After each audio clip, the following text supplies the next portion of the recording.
Very good afternoon to one and all present over here. I, Neha Pradashini Malik, And I, Aradhya Harshita Pareja. today we are going to present a beautiful presentation on the topic buoyancy. From the project, it itself arises a question that what is buoyancy? Buoyancy is the tendency or property of the liquid to exert an upward force on the object when placed in it. The upward force on the object exerted by the liquid is called as the buoyant force or the upthrust or the upward force. While we might take the examples from our daily routine or daily life. While bathing, when the mug is full of water and placed inside the bucket, it feels lightweighted, easy to lift. But when we take out the mug from the water, from the bucket, it feels heavy. Why is it so?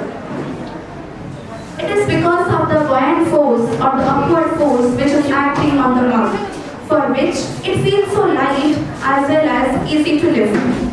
The maximum displacement or the maximum loss of water occurs when the object is fully dispersed or fully immersed inside the liquid.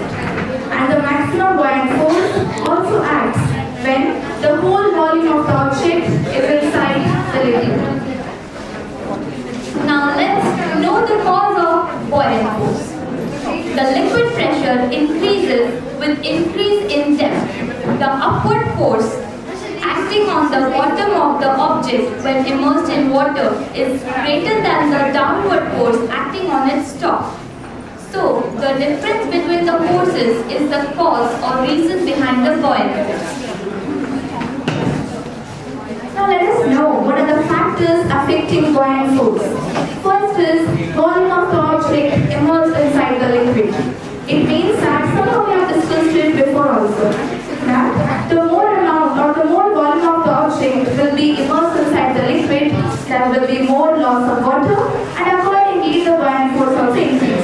As we also know that when the volume of the object is fully immersed inside the liquid, then there is maximum loss of water and maximum buoyant force at that time.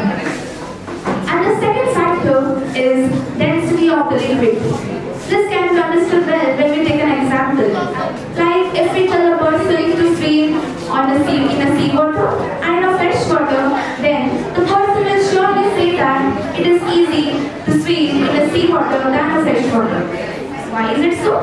It is because the gap which is between the liquid molecules of the seawater is filled with salt containings, which makes it more denser as compared to the fresh water.